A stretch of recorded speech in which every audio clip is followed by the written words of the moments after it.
Hello বন্ধুরা, welcome to my channel math magic by Rimi. আশা করি তোমরা সকলে খুব ভালো আছো আর সুস্থ আছো। আজকে আমি ক্লাস 4-এর আমার গণিত যে বইটা আছে ওয়েস্ট বেঙ্গল বোর্ডের, সেখানে 224 নম্বর পৃষ্ঠা থেকে অঙ্ক করাবো। আমি চাইবো তোমরা ভিডিওটা স্কিপ না করে দেখো, কারণ খুব ইম্পর্টেন্ট কথা বলবো যেগুলো তোমাদের উপকারে লাগবে। তো চলো আজকে স্টার্ট করি। 224 নম্বর পৃষ্ঠাটা খুলে ফেলো।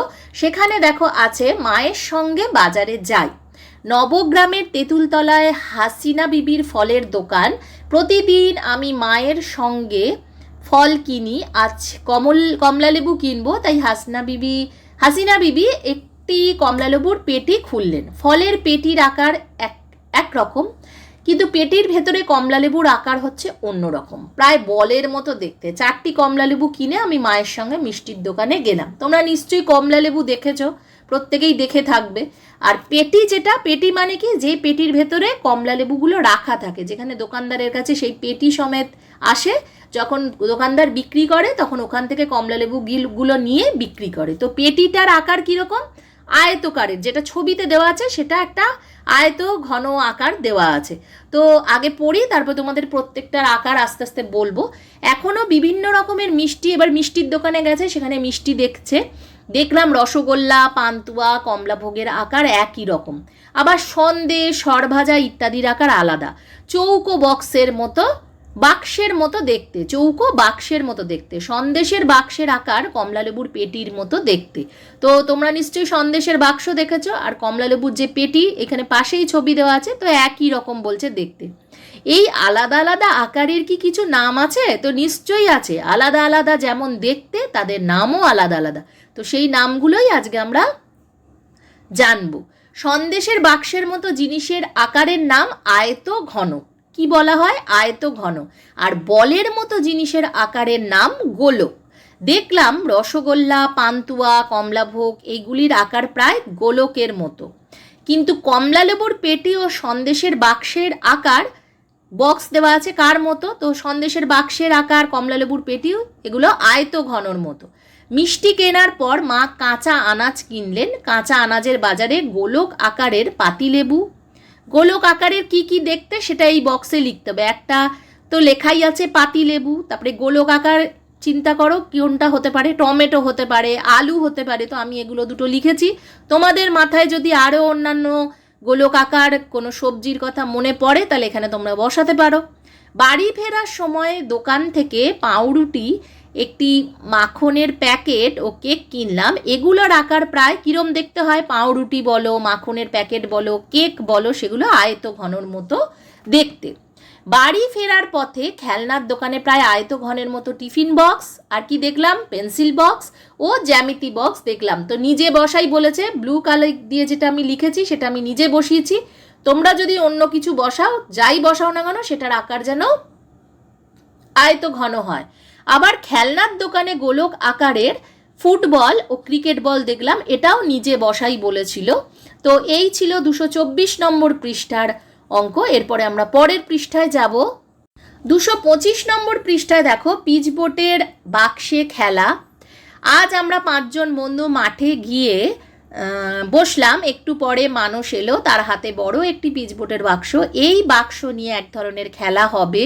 মানুষ ওই লাল বাক্স খুলে তার ভেতর থেকে একটি বড় সাদা বাক্স বার করলো। জয়ন্ত এই বাক্সটির থেকে আবার আরেকটি ছোট সাদা বাক্স বার করলো। এইভাবে লাল বাক্স থেকে আমরা 4টি বাক্স বার করলাম। ছবি দিয়ে দেওয়া আছে দেখো বইতে।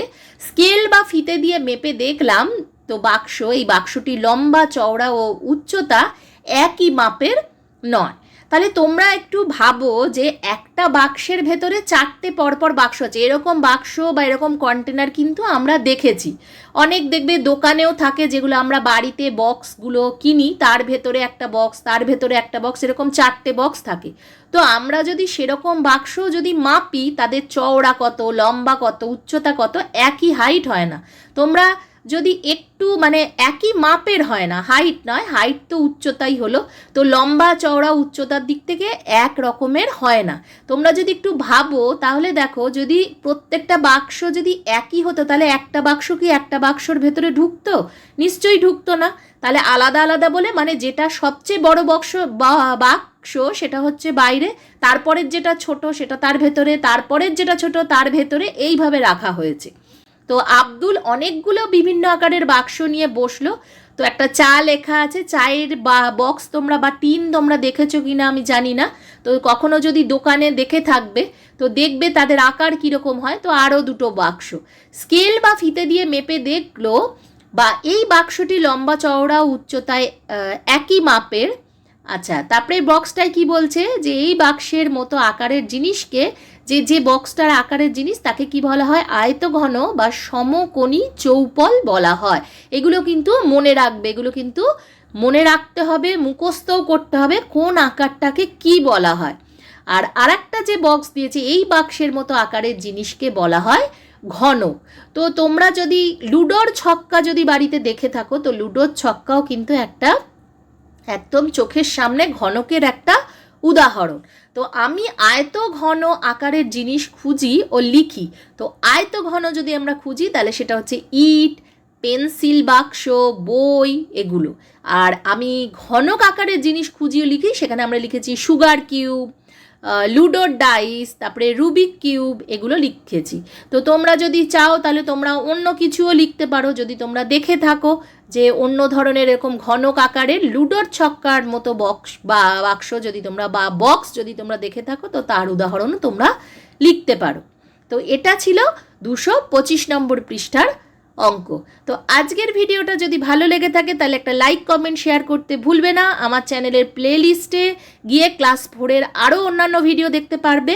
আর এছাড়াও অ্যাক্টিভিটি টাস্কের অনেক সমাধান করে দিয়েছি, অনেকগুলো পরপর অ্যাক্টিভিটি টাস্ক করা আছে, যারা দেখোনি দেখে ফেলো গিয়ে। আর যদি ভালো লেগে থাকে তাহলে চ্যানেলটাকে অবশ্যই সাবস্ক্রাইব করে ফেলবে, পাশে থাকা নোটিফিকেশান বেল আইকনটাকে অলে গিয়ে ক্লিক করে।